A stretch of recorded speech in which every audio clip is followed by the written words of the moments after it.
I may have to pause in the middle of this video, but at least I have to get it started because it's already a week into June and I haven't talked about what I did in May. What a crazy month May is in general. We closed up the school year. It was kind of, bittersweet and sad for our 8th graders leaving us, but also really kind of exciting for the next school year and what's gonna happen in August. So anyway, even though it was so busy this month and just a million things happening all the time, I was still able to read some books and watch some movies and have some fun times. So that's what I'm talking about. I'm talking about what I did in the month of May, what I read, what I watched. Man, it feels like I just did this for April. It's crazy. Okay, let's start with the books that I read because that's kind of like what I'm mostly trying to focus my energies toward recently is reading, especially the books off my shelf. I was able to read 2 giant books that I've had on my shelf for years. I've had these books on my shelf for close to 10 years, like each. Yeah, that's a lot of time that these have spent on my shelf completely unread, but I'm glad that I kept them on my shelf. First of all, the people who gifted these to me, I really care about their opinion. And also, I was really intrigued by the books anyway, so I was kind of excited to read both of them. The first I'm gonna start with is The Greater Journey by David McCullough. His most famous, work of historical nonfiction is 1776, which talks about the American Revolutionary War. Not particularly my area of interest, but I was given this book by a family member who I traveled to Paris with.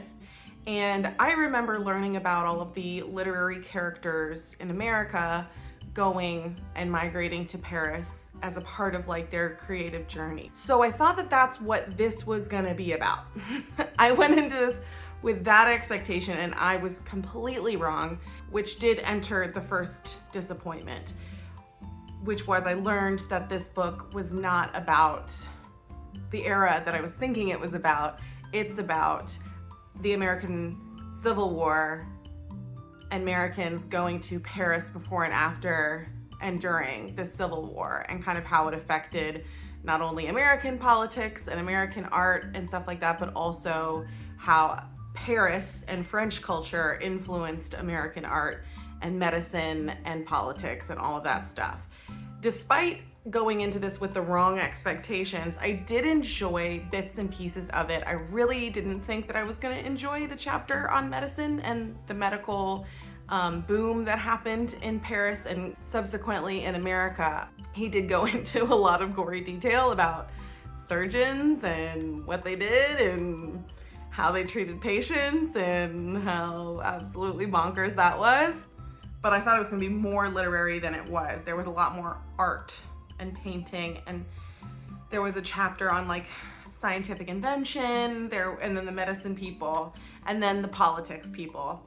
And that's where it kind of went crazy for me because there's this one anecdote that he tells, and I even marked the page because it was absolutely wild, where basically you have 2 factions, obviously in the United States government, around the time of the Civil War. One of them's pro-slavery and the other one is not. And his whole speech is about getting rid of slavery. And his political adversary is so offended by his speech that he goes into the speechmaker's office and physically assaults him, just bashes him over the head with a heavy object. And the guy, which I believe is Sumner, he has irreparable damage, irreparable brain damage for the rest of his life because of this. He survives this assault by his political adversary. I mean, is it even clear if the political adversary is trying to kill him in the first place? It doesn't make a lot of sense. This congressman just becomes brain damaged and basically goes to Paris to be healed. Before we get to what happened to the guy who committed the assault, the friends of the congressman who became irreparably brain damaged, his friends went out and were so mad about this that they just randomly killed 6 people. went crazy, as one of them would recall, and rushed off to slaughter 5 innocent men in the infamous Potawatomi massacre, which sounds like he killed 5 innocent Native Americans, which is even more horrifying to learn about. And then the guy who committed the assault, the guy who actually bashed the congressman's head in, the guy who probably should have been attacked by his friends, he only gets a fine for $300. And he can go back to going and serving the country as a congressman after he's assaulted a fellow congressman. And that congressman ended up with irreparable brain damage. What? That's absolutely nuts. And his friends just killed 5 random people? Like, huh? Crazy. Okay, that was pretty interesting part about this book. Again, not at all what I was expecting it to be. Additionally, disappointment number 2 comes through because the audiobook version that I got from my local library said it was the complete book. Like, literally it said it was the entire book. So I thought it was the entire book. The audiobook stops like right here, right at chapter 13. So the last 2 chapters, really like that much left, is really how much I have left of the book. Not the last 2 chapters, just the last chapter, which was about art. But I honestly found myself, it was kind of difficult to read the whole, like even on audiobook, it was difficult to listen to. I found myself kind of drifting off or thinking about other things, not necessarily focusing on what the book is about, but just because I'm not a history person, I don't really enjoy reading about factual events. I like historical fiction, I guess, or even like narrative forms of factual events. I didn't finish the last chapter because the audiobook didn't have the last chapter and I didn't feel like reading the last chapter of this book. It's not a bad book. I think if you're a history person and you like learning about our culture, of American culture and European culture and kind of how the two intertwine, especially when it comes to different aspects of our culture, medicine, art, politics, invention, science. I had 2 disappointments. That's why I'm gonna give it 3 out of 5 stars, maybe even 2 out of 5 stars, just because it wasn't my jam, but I could definitely see there's a person out there who would really enjoy this book. I plan to go and have a bigger, longer video about this book and my journey through reading this book. I started reading this book in February. Technically, I didn't finish it in May. I finished it June 1st, but I'm putting it a part of this May wrap-up video because I'm done with it and I gotta be done with it. I can't talk about it anymore after this. This book, Brave Story, is about a young boy who lives in Japan. He learns about this other world that is separated from the real world, but he can travel there. And the book is a message. The book is a lesson. And I'm so excited to go into that lesson with you in my other video. So look out for that video when I go talk about this. Just to give you my quick and straightforward thoughts, it was very good. It was very, very, very good. A great kids story, like epic story for kids. I'm gonna go more into this book, into spoilers and stuff and all that kind of stuff if you're interested in a longer video. But that is Brave Story by Miyuki Miyabi. I finished it, it's over, it's off my shelf, yay! There are some other things that I read this month that were not on my shelf. First up is A Christmas Carol. I read the musical last month, and this month I decided to go and read the short story. I listened to it because I have an Audible copy of it. It was a reread. I've read it several times before. Tim Curry narrates the audiobook that I listened to, which was absolutely fantastic. And honestly, this reread did help me understand how iconic the original story is and how not influenced by religion. Like a lot of people think because it's a Christmas Carol, it's influenced by like Catholic religion or even just Christian religion. It's not. It's a Christmas Carol because it happens on Christmas, the holiday. There's not a ton of religious messaging. It's really more about just like the feeling of being a good human being during a holiday or even all year round. So I really love it, and it really does make me excited to produce the play in December. The next one that I read was Arc by Veronica Roth. I've already read a short story by Veronica Roth earlier this year, either January or February, and I really liked it. This one was not as strong as the first one that I listened to or read, but it was still good. I didn't hate it. but it does make me want to go into her short story collection that I have already. The next book that I read was The Summer I Turned Pretty by Jenny Han. I listened to this on audiobook and also read along with it. I did get a copy from the library. I don't have a copy on my shelf, but I think it is on my shelf at school, and I just wanted to read it because a lot of students that I have been wanting to read it. I don't know how to say this, but I didn't like it.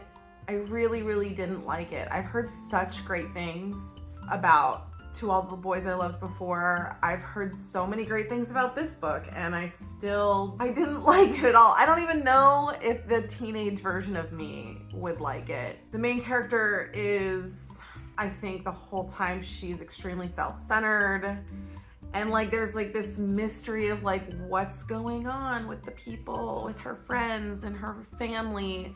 And it's like, the mystery isn't really like that interesting. It's just that the main character is self-centered and she's not really paying attention to the people around her and their feelings. There's also some time jumps, which I think make it difficult to understand her full like mentality of what's going on in the present, because she kind of has a lot of these flashbacks of what happened in previous summers and stuff. I could have stopped reading it. I honestly wanted to in the middle. I also really didn't like the narrator.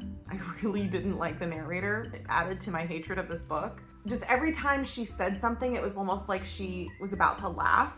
Like every line came with like a giggle or a chuckle in her throat, and I was just like, not every line needs that. Like in such a dramatic book, it did feel like the narrator was like laughing at the writing in this book, and it added to my whole perspective of it. I didn't enjoy it. I don't think I would watch the Amazon TV show either. I feel bad, but I also gotta be honest, not my favorite. The Six Deaths of the Saint by Alex Harrow. I saw so much buzz about this short novella, whatever. It's so good. It's so good. I've never read any of Alex Harrow's work before, but now I want to. I really, really liked it. I was with it the whole time. Absolutely. I want to read it again. Like, I want to read that again. And I also want to find a book by Alex Harrow so I can put it on my shelf, because I really enjoyed this on a lot of levels. This was my jam for sure. And then the last book that I read was Summer Frost, which was another novella by Blake Crouch. And this one was interesting. I've never read any Blake Crouch before. I have Dark Matter on my shelf that I want to get to this summer, hopefully. But I really liked it, and I've heard mixed reviews about Blake Crouch. Like, I've heard some of his stuff is good and some of his stuff is not. This one was okay. I will say there was a moment where it started to lose me a bit. Like, I started to be like, wait a minute. I mean, and there kind of is a twist, yes, but I was like, I wasn't sure where they were going with the twist, you know? Like, it was almost a little too convoluted, but it picked it up right at the end, and I was like, okay, this is, I'm in, this makes sense. But yeah, there was a little point in there I was like, wait a minute, huh? So it does make me really want to read Dark Matter. I've heard some good things. Some people have told me that I need to read it next. We'll see. Now going into the stuff that I watched. First, we'll start with television. I watched season 6 of The Circle. That is my guilty pleasure. I absolutely love that reality TV show, and nothing bad has come out about that TV show yet. Nothing bad has come out about The Circle yet.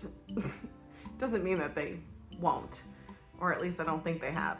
One of my favorite reality TV shows, just because I just feel like watching other people struggle through texting somebody and trying to make them like you is such a relatable thing. Like, I feel like I do that every day. But I also love the whole premise of it. Like, if you have never watched The Circle, they put everybody in an apartment building together and they're supposed to communicate via this online platform that's closed to just the people in the building.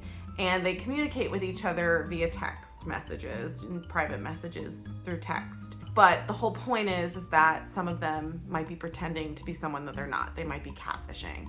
Romance, friendships, you know, like bonds are created, and some of it's really, really heartwarming and some of it's sad. They, of course, always tug at your heartstrings.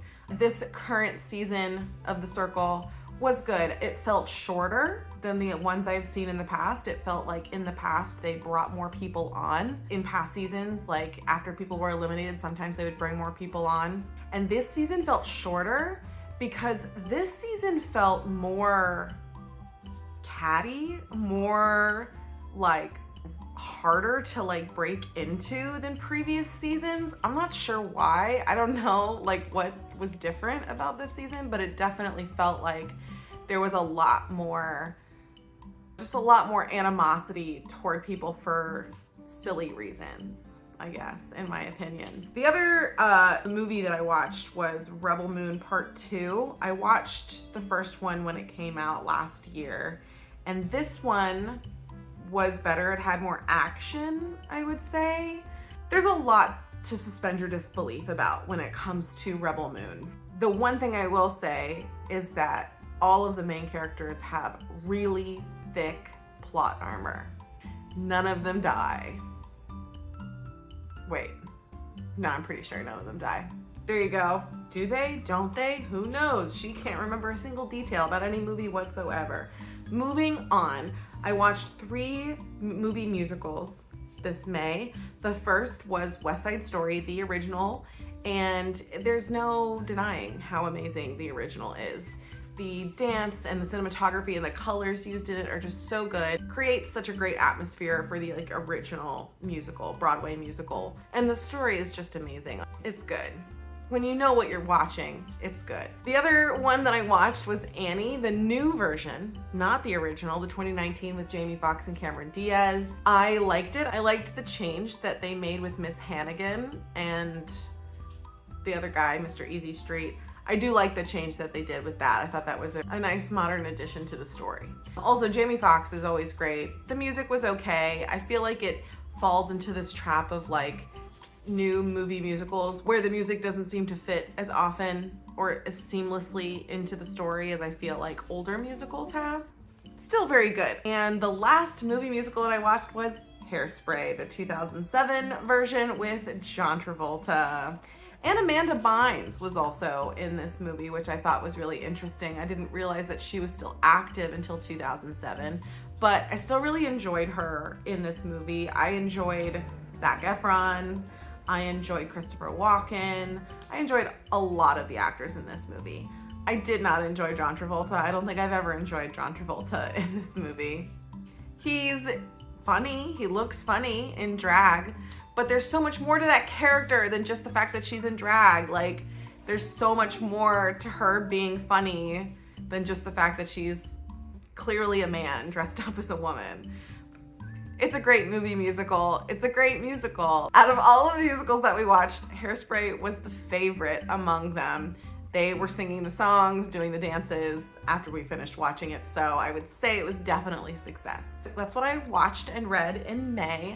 I hope you enjoyed my little wrap-up video. For my future video about Brave Story and other things that I plan to put out. If you enjoyed this, please subscribe and comment down below what you read in May. Join the conversation down in the comments.